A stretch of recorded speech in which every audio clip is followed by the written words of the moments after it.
Mr. Speaker,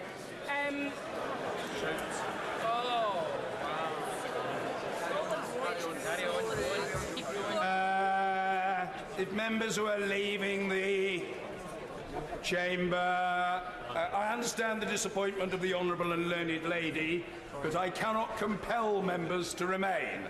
I cannot, to coin a phrase, take anybody hostage. I do not have the power to incarcerate. So now I'm trying to be helpful to the honourable and learned lady. I'm playing for time. I'm playing for time.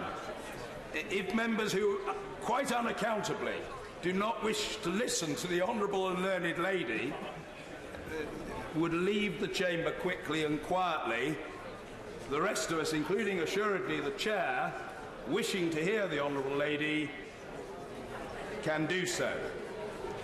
I think people are gradually beetling out of the chamber. If the chair of the Education Select Committee feels that he can beetle out and conduct his conversation outside, that will be very greatly appreciated by the chair. Thank you.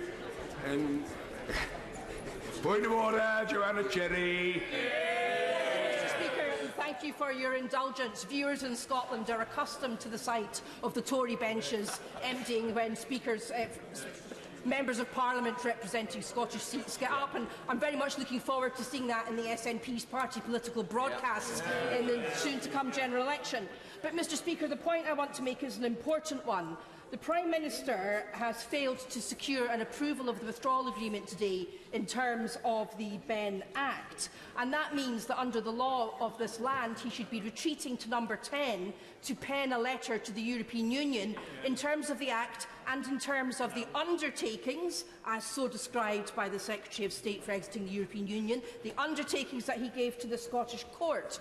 Fortunately, Mr. Speaker, we're back in court on Monday morning, and it will be possible then to secure the court's assistance if the Prime Minister has flouted the law and the promises he gave to the court. But, Mr. Speaker, can I ask this? Should Scotland's Supreme Court mandate you to sign the letter required by the Act on behalf of this Parliament, will you do so? Thank you.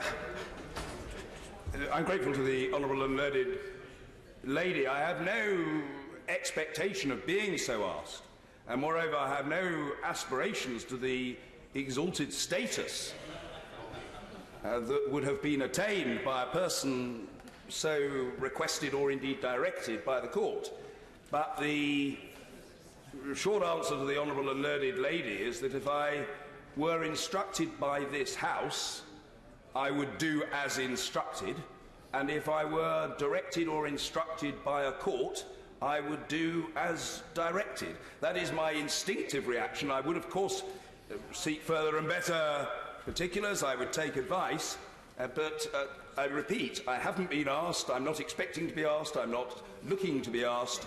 But I would do as I was required to do, and I would have no hesitation in so doing. Yes, indeed. Point of order.